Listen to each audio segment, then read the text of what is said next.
Okay, so welcome to this the last day of our meeting of our course. As I mentioned before the recording, I repeat it now. There are a few people here live in the meeting, and I wanted to give you the opportunity to actually ask any topic or mention any topic that you might want to cover, or describe to me what kind of things you are planning to do with Python and with this knowledge. So if any of you would like to explain it to me and to us, that would be interesting. And then we might be able to cover some topics that might help you better. I wanted to be able to analyze my own data in the lab, because people in my lab don't do it by themselves. They use bioinformaticians to do it. Okay. What kind of data do you have? So it depends on the experiment. Sometimes they have like protein expression. Sometimes they have DNA expression. They use like biological platforms to get information about their sample. And then they get like a lot of raw data from these platforms, and then they have to work with it. Okay. Like Talk to me like someone who doesn't know anything about what you just said, because I really don't. So let's say I have let's say I have a tissue, and I want to know which type of cells I have in it. Which ones are enriched, which ones are not. And I have like different tissue from different patients. So I would like to know if there is any difference between people who respond to the treatment and people who don't respond, and if there is like different cell composition between patients. I might want to do clustering. I might want to. These are just numbers or DNA sequences or sequences or whatever. How does the data look like? So I'm not sure yet, but I think you get like list of, for each sample, you get list of different proteins with their relative expression, for example, for each protein. And you have it for, like, you need to multiply it for many patients. And so you say you have a relative expression, you said? Yeah.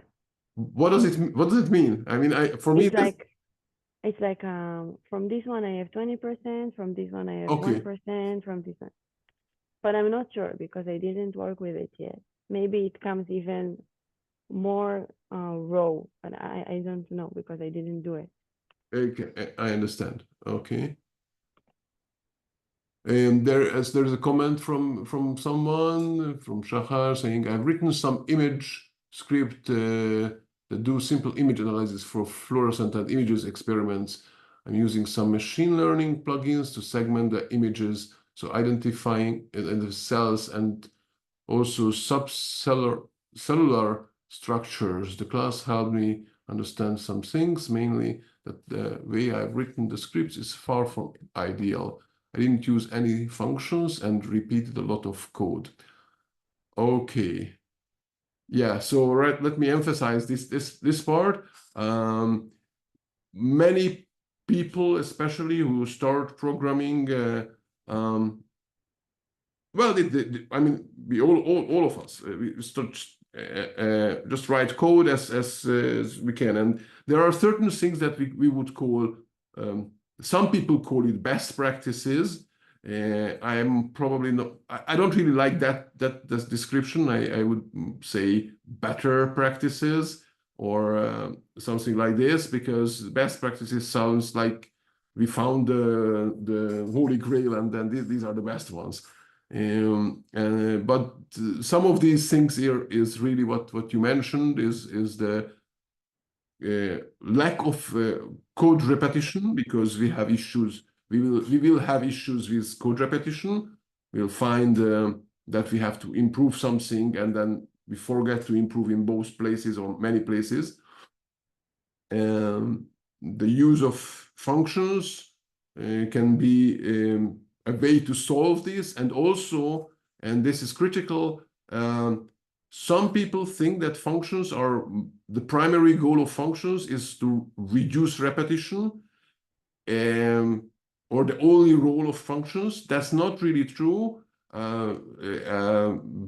We also use functions just to divide up basically the task. So even if the same function is, if the function is only used in one place, we would still use functions. So each thing that we do will be wrapped in a relatively short function, so we can test it separately, we can understand it separately, and so on. And what this relatively small means, this again depends on people. It also might depend on the programming language. Some people, I feel they are rather extremists, but they say that, oh, up to 5 lines, no more in a function. I am sort of more, let's say, old school. I would say whatever fits in your screen in a normal size of screen and normal font size. So don't make it really, really small and put 100 or 200 lines of code on your huge screen, because that the idea basically is that you will be able to look at the source code without scrolling, so you can look around the code, and you can keep in your head the thought regarding that function to understand the whole thing, and that's sort of the not too scientific definition of what should go into one function. With that said, if you look at any of my code, you will probably notice that my functions tend to be longer. The way I write is that I start writing, and I don't always, and usually I don't think about the ground idea and the layout and the architecture. So that's the big word for it of the program. I'll just start implementing it.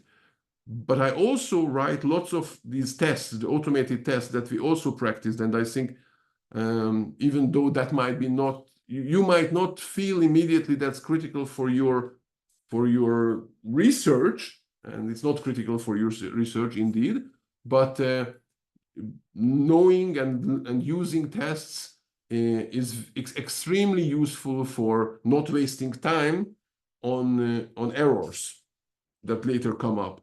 So back to the way I write just code as I manage to implement whatever I like. In general, usually I really have no idea what and how to accomplish something. Okay, and I think most people don't have. They just don't. They don't admit it. Okay, so this is how I saw other people writing, and there are a few who actually know what they can design code up front, but most people don't. So I write these tests, and that allows me to later improve my code, what we call refactoring. I think I mentioned this earlier, to, let's say, separate out certain part of a code base into smaller functions. And because I have all these tests, I can verify relatively easily that I didn't break any of my code. So by moving some part of the code out into a separate function, and this way slowly I can improve my code, make it more readable, and I think that's the critical part, that you can and will improve your code without changing or hopefully without changing the behavior.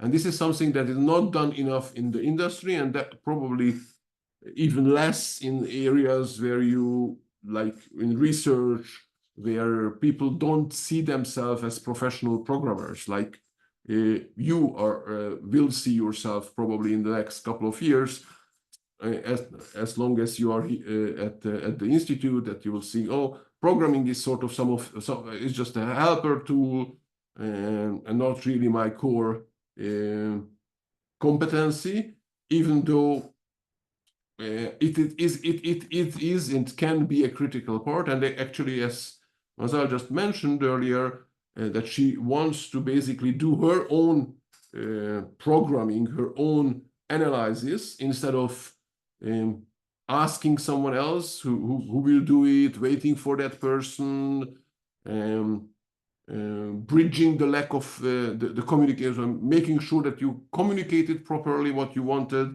and the other person understood what you wanted, and so on. So being able to do it yourself provides you a lot of power, and then being able to write it in a way that will make it easier to write gives you even more power. Anyone else would like to mention something that you might want to, how you would like to use the knowledge, or what you might like to understand? So let me find my browser. Actually, I can close this one. I can open a new window, sorry. Fine, new.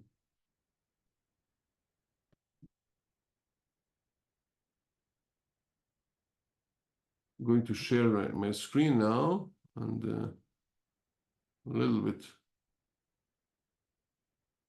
built-in display. Okay, so CodeMaven slides. I mentioned, right, that on the CodeMaven slide, CodeMaven, if you go to the CodeMaven site, there is, maybe there is not more, there is a menu entry called slides, and then there is a link called Python programming, and here are all of the slides I used for up till basically a year ago. So only about a year ago I started to switch to this mode of teaching, that I'm just writing some code and coming up with ideas on the fly, basically. Earlier I was using a rather strict series of slides with examples, and I would welcome you to go over these slides. Some of the pages have explanation, some of them only examples, but you can look for the more basic parts of the language. There are also several exercises in there with solutions usually, so you can learn from these. We saw some of them because in some of the parts I used the slides. The thing that I thought to cover a little bit today, hopefully that fits what you also asked, you also discussed, analyzing two things basically. I think is one of them is a little bit working with NumPy and pandas that we haven't done too much, and maybe a little explanation about machine learning, even though I haven't done much of that myself.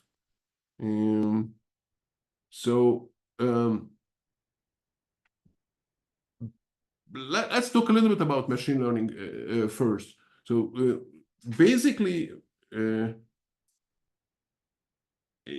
machine learning in general basically is trying to find a function, trying to create a function that will be able to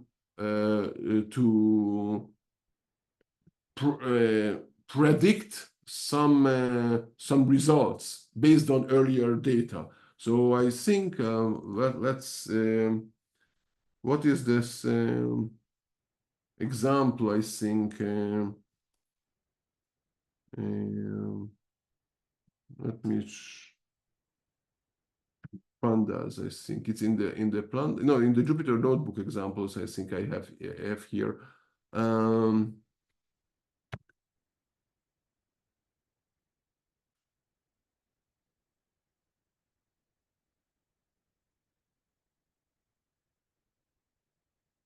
Trying to look for the example, but I don't see it here now.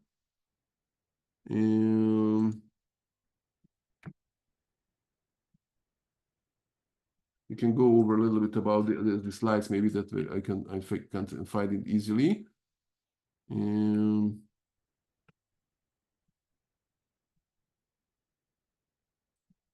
know. Work, slides, Python, examples, Jupyter Notebook.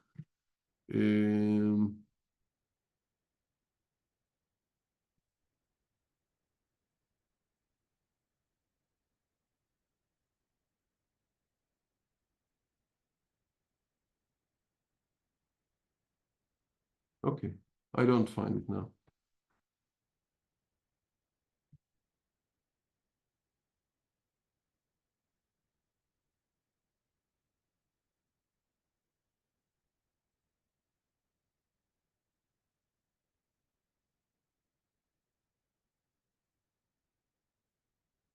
Did we I don't remember, did I show you the loading of images? And I think we covered the IP widgets, right? Let me show this Jupyter Notebook.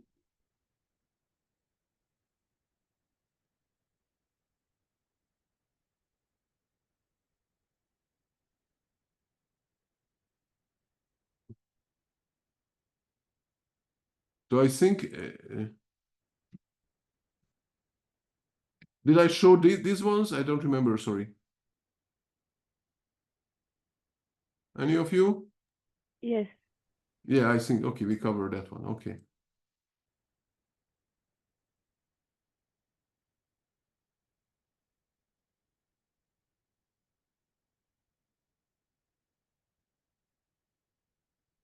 Okay, so I don't need that one.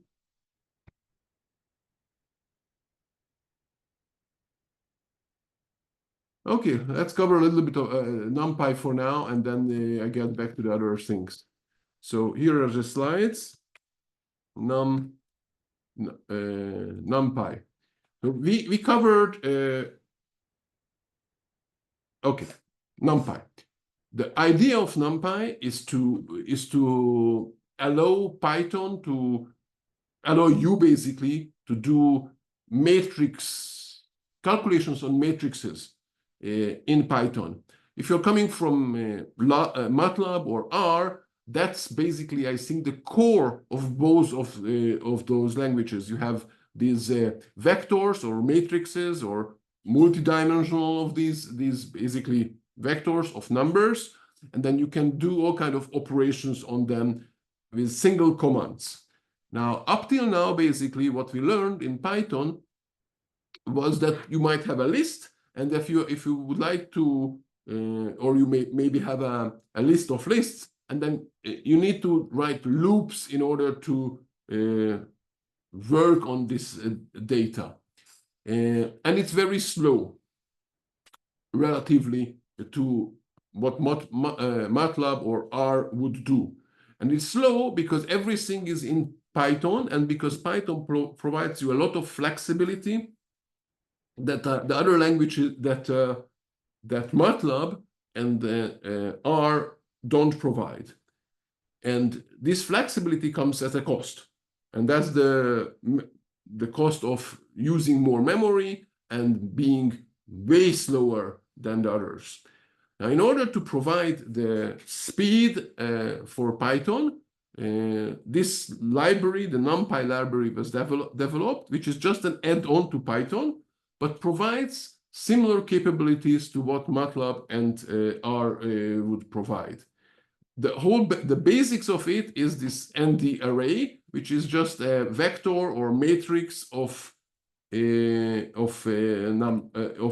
numbers. Earlier, let me find this because I don't.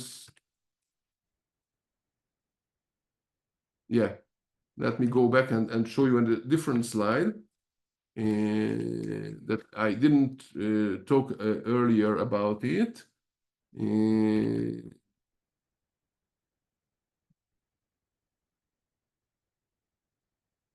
It's not here.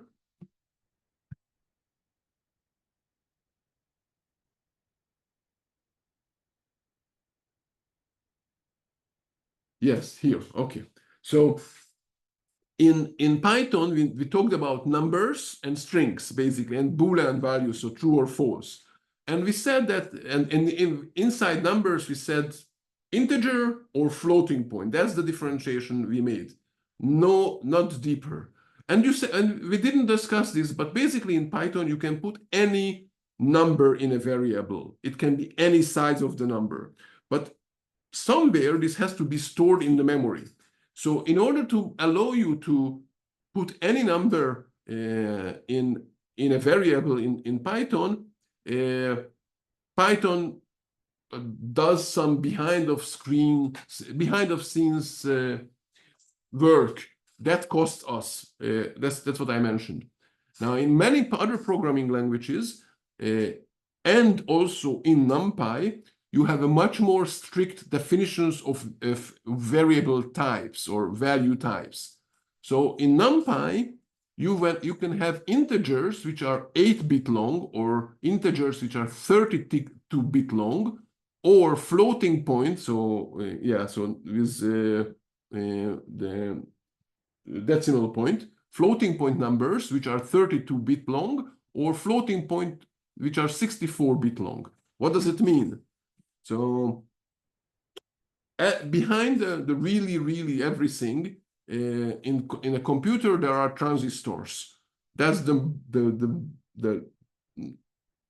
probably the lowest level that is really interesting for us, electronic part in a computer. And the transistor is just some electronic device that can either have electricity in it or have no electricity.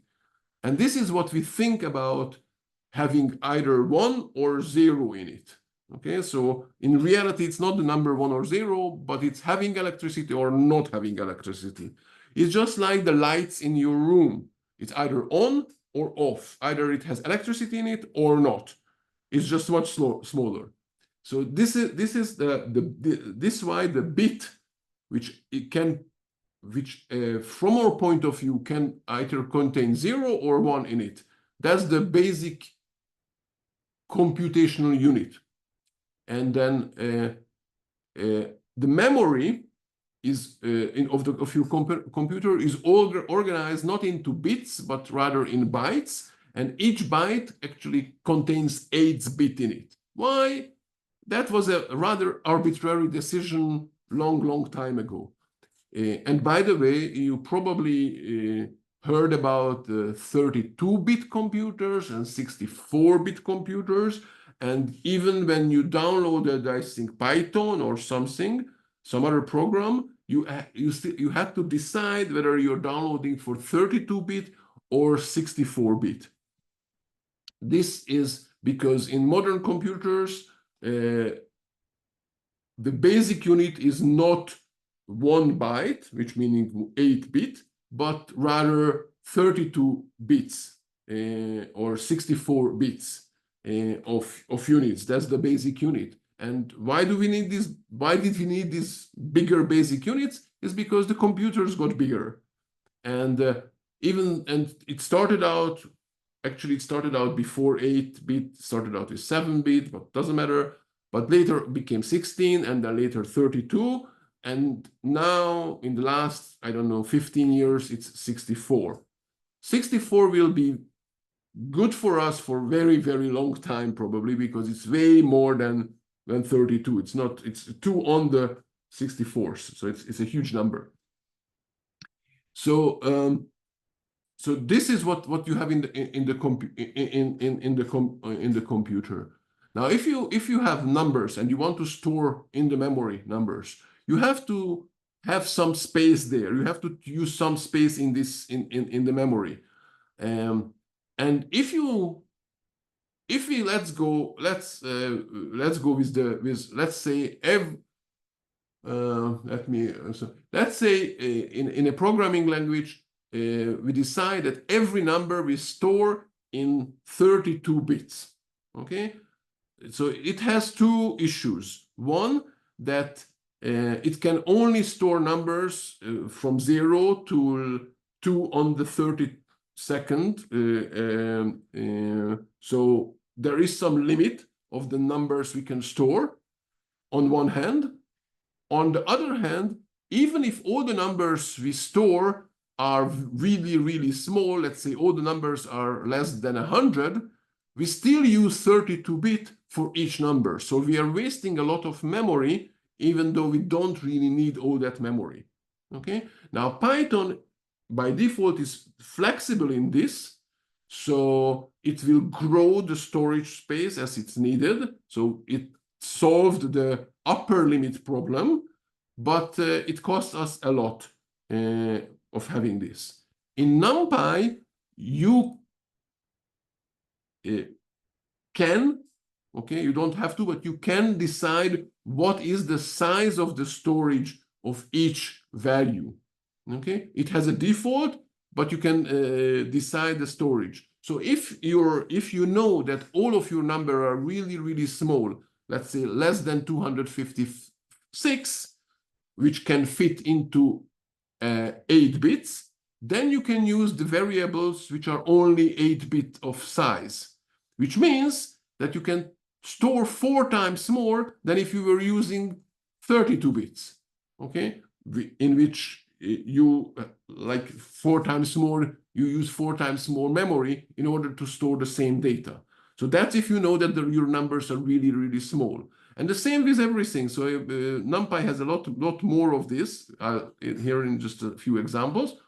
But this is basically the importance of this one. Now, this might be way too much information for you. So let's go and try to do some, let me show some examples here from the slides. And before I explain actually this, because this is sort of the low-level part of the explanation, why is it interesting for us that we have all this thing? Because we saw it a little bit, but when we load, let's say, an image into the memory, it's basically just a matrix of a three-dimensional matrix, because an image has like the width and the height, right? So that would be, and an image is just consists of many pixels, okay? The width, maybe it's an image of 400 pixels wide and 200 pixels high, okay? So that's the 400 times 200, that would be the matrix. But each pixel is built out of 3 or 4 numbers, so it's the 3 basic colors, red, green, and blue, and there is also something called the alpha channel, which is how transparent the color is. So it might be a matrix of 3 or 4 of these matrices, or you can think about it as a 3-dimensional matrix, which only contains numbers. And all of the numbers are between 0 and 255. So we can store in these in a matrix with using int 8-bit. Okay, and that's what and you can store it in this NumPy, we call it an ND array. So a NumPy array, we can store it, and then you can do all kind of manipulations on those matrices. Now, it's not just images; it's everything. For example, you have what Mazal mentioned, that she might have some lots of data. So you might have an Excel file with lots of columns and lots of numbers in them, and maybe some of the data is textual, some of them is numerical, some of them is Boolean. Maybe, I don't know, in an experiment you had light, you didn't have light during the experiment. So each line maybe have an on and off, or maybe you have how much light you have, and you have that measurement, or I don't know whatever thing. So you have all kind of values in these matrices, and in these Excel files. And we saw how to load an Excel file using the PyExcel library. But you can also use the pandas library, and we'll get to in a bit, to load the data. But behind the scene, each column of this Excel file is stored actually in a NumPy array. So we go back to the NumPy here. from basically an arbitrary Excel file containing some arbitrary data. So that's why it's important to understand a little bit better how these things work. Okay, so let's go from the beginning, from bottom up basically. So we could come top down, taking an Excel file or taking an image, and we saw a little bit of that. Now we go sort of bottom up, learning about NumPy from the basics. So we need to install NumPy. We pip install NumPy. That's fine. And then we need to import it. And I think we saw this, that the default is sort of importing NumPy and renaming it to NP. So using an alias, because we are lazy and we don't want to write NumPy here all the time. Okay, it wouldn't be a big deal, but this is sort of the standard that became the fashion. So basically everyone is using that I saw using this every example. So when you go to on Stack Overflow and copy paste an example, it will be using NP probably. NP array can get some numbers, and it will create from a regular Python list. So this is just a regular Python list, data stored in as Python stores data. And here I created an array, a NumPy array, using this np.array function. Now, if I print it out, looks exactly as the normal list in Python would look like. But now, instead of, if we want like to execute various commands, execute various operations on each element of this array, we don't need to write a loop, right? With regular Python, you would write a for loop that will run some calculation on each one of them. But in NumPy, you don't need. You can write an expression like this, just like you're used to from MATLAB or R, and this will do the job. So this will multiply each element of A by 3. It won't change A because we didn't assign back to A, but it will return the new vector with all the values multiplied. And here in this case, I just add some number to it. So you can see that this is from the original vector, adding some numbers. Okay. Now, if I look at what type of data is there in this vector, we can use it with the dtime attribute of this array. It says int 64, right? I mentioned here in the list we have int 8, int 32. I mentioned there are others. So this is int 64. Let me try values in int. Actually, I think, where do I have that? I think I have it in some other place, but not for Python, but it doesn't matter. Let me find it. Archive, types. Yes, okay. So this is for Rust, but the same, but behind the scene, the Rust programming version, behind the scene, these data types hold exactly the same values. So it's a limitation of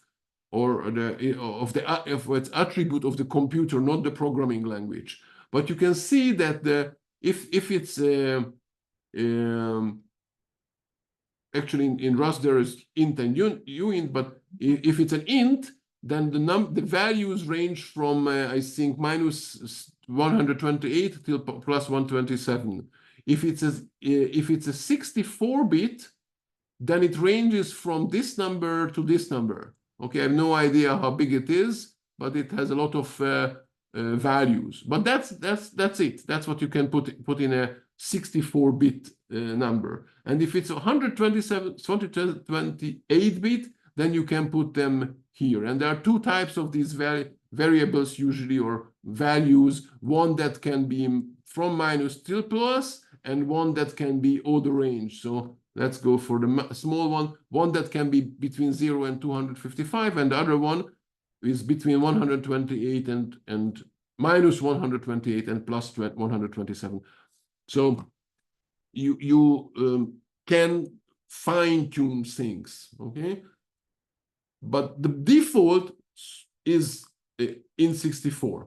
So on one hand, I wasted a lot of time now explaining all these types, or maybe you feel that I wasted a lot of time because you don't really need to think about it. If you just put in data, it will work, okay? So as you see, I put it some data and I didn't have to think about it. When I'm loading an image, I don't have to think about what type of integer it's using, okay? I don't really have to think about it.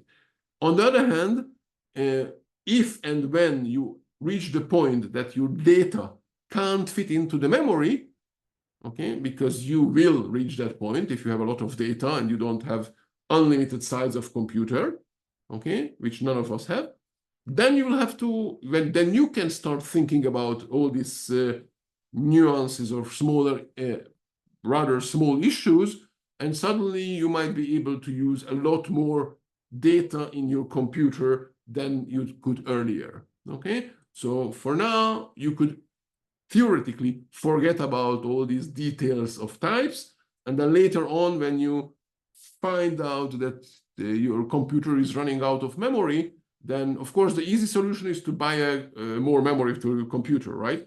But I mean, sometimes that's really much easier and cheaper than thinking about all this and solving all these problems. So anyway, this is the default, the insert 64, and we'll see in a one or two slides how we set it to something.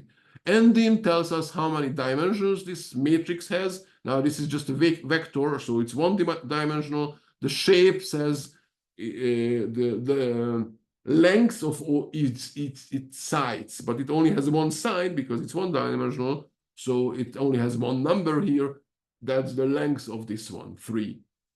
Here, this one creates another vector where at least one of the values is a floating point number, okay? The others are not, but that doesn't matter. The type of the whole array of each value in that array is going to be the same. And in this case, it's floating point 64, okay? And if I get back to this one, you will see that a floating point number of 64, it can be somewhere between this and this value, okay? It's way longer. Okay, I have to fix this slide. Okay, too many zeros there. So but it's not precise, right? That's the problem of floating point in computers, that they are not exact. And I think I didn't have this example right at the beginning of the course. I usually show, but probably I didn't show this time. So let me find this example.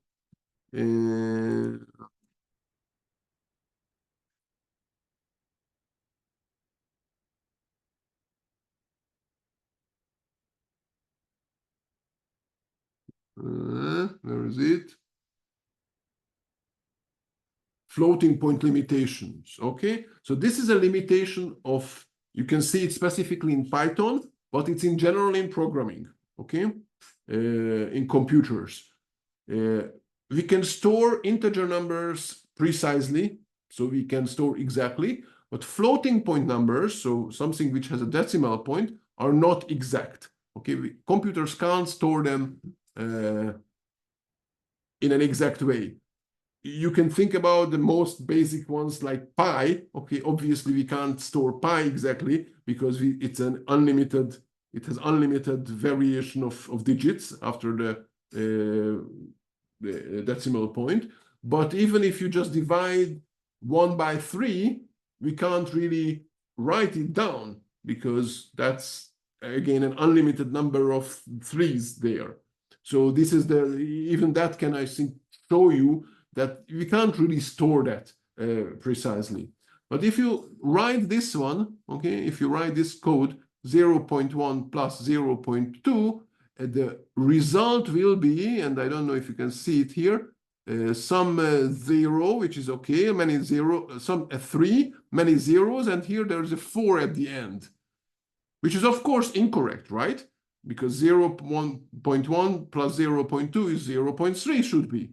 But computer doesn't store the value in a precise way. So we have some incorrect values.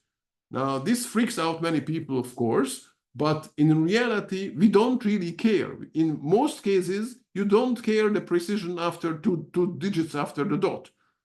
Okay, so, and to that point, it's exact. Okay, so you can see if I put 0.3 in a variable, that's 0.3. But if I add these two values that I was taught in math classes that they are the same, well, they are not in computers. So if I compare them, it will say that they are not equal, these two values.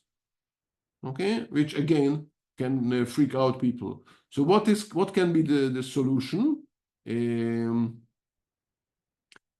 solution is using the one in this case. Okay, in this case, the solution can be to use the round function to round the number up till so we are rounding the number, okay, x and y, and let's round this, okay. See the numbers, and I run the program, which is float precision rounded, so they are equal, okay. And I can actually probably this one should have the following line here. So you can see what is the output of this one. Okay, so this is just 0.3. This is the rounding of x. That's it.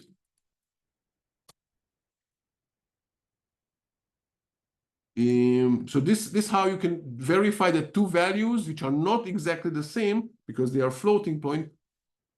They are close.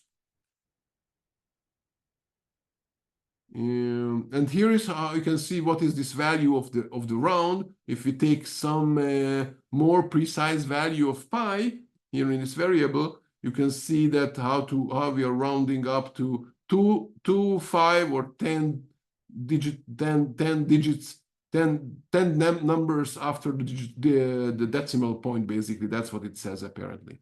Okay.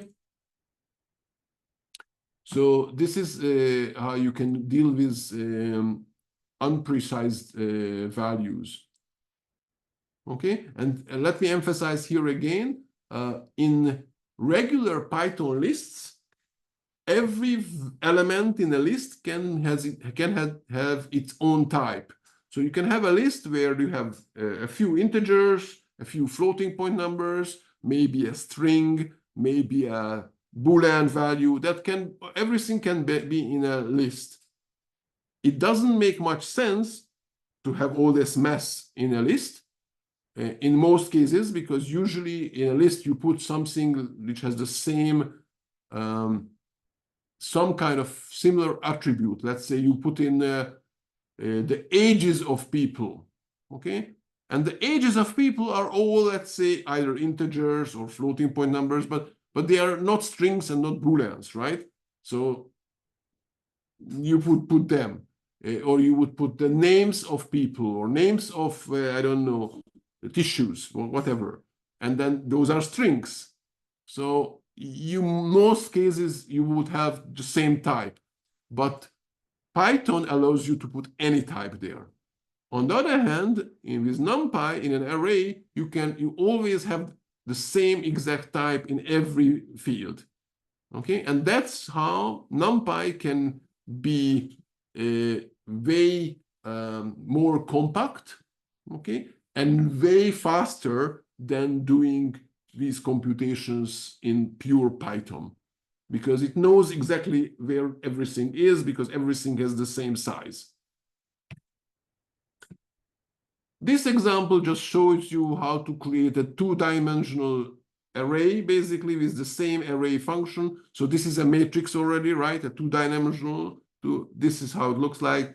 It's two rows and 3 and 5 columns. Okay, not very fancy, not very interesting. The shape is 2 on 5. The dimensions, it has 2 dimensions. I didn't print out the type, but the data type is, I guess, integer 64-bit, because that's the default. Stop me and ask questions if any of is unclear.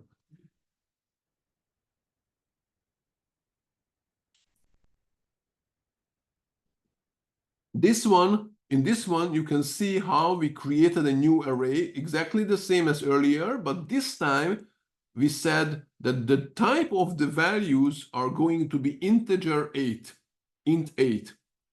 Okay, so because we knew that the numbers are small, let's even try something here. So I can run it the set type. Oh, I'm in the NumPy folder. I need to go into the NumPy folder.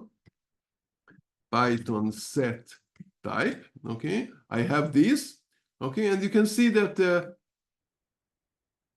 Let me open the editor. So here you can see that the type is integer 8. So what happens if I would put here 227? Okay. So then we get an error. Okay, it says well, it still works apparently. Okay, it put, let me see, what did it put? Let's comment out the whole thing now. Okay, so we can focus on what happened here. It put -29 instead of that. Okay, why? Because it calculated that it says, okay, it can store up to 256. Okay, that's a good explanation. Okay, so it stored, it can have up to 256. So what happened is that it says 256 minus 227 that I put there, and that's the opposite, actually the other way around, 227 minus, and this is the number it put in. Okay, because it can store up till 250, actually 5, from 0 to 255. So this is how it put it in there. But it gave us a warning. And it says, deprecation warning, in the future, it will fail. Okay, so I thought that it will fail right now, and that's what I wanted to show you. Apparently, it's still having this, allowing us to do this. But let me try something else. What if I put here 327? Does it still work? Yeah, it still works. Okay. You probably don't want to do this. Okay, you probably want to provide the exact values, especially because in the future, as you're upgrading NumPy, this thing will stop functioning. Now, what we actually saw here, okay, is that we were trying to put in a number that is bigger than can fit in something. And you might recall that there is this website called Stack Overflow, okay, that we saw. Let's say, okay, we can't see this. Let's search for something. What? You know what? I can search for this error message. Okay, deprecation warning. Let's see what happens if I search for this one. Okay, I get an answer here on Stack Overflow. Okay, so you remember, or I think I mentioned, right, that there is this website and people ask questions, and then you can go and look up the answers. But what does Stack Overflow actually mean? So there is something called the stack in the computers, which has a limited size, just like the variables that we have limited size. And one of the common errors in software development is that we fill out this stack and it overflows, just like a cup of, just as like a glass. So that's where the word comes from. Think about a glass. You are pouring in water. When it's full and you are pouring in more water, it overflows. Okay, it might be your bath or whatever. Okay, but it overflows. And this is where this name comes from, that we had this thing, that we have this thing in the computer that's called stack. And when it's filled and more data is added to it, then it overflows, and then it is a very serious, it can crash your computer or your application. And this can be also used as a way to attack your computer. So that's where this name comes from.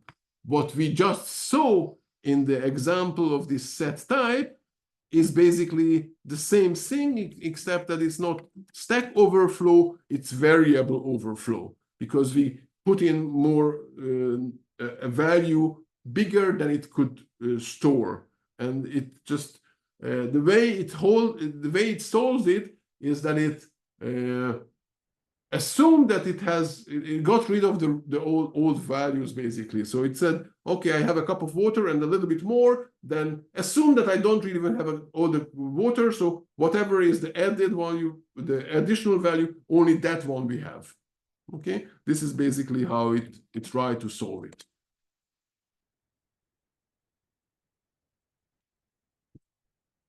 Okay. It's 10 o'clock, so I think I'm going to have a break now, and then we are going to get back to NumPy and pandas to cover that a little bit more. So if you have any questions, think about it, and after the break, we can talk about it. See you for now. 10 minutes, okay?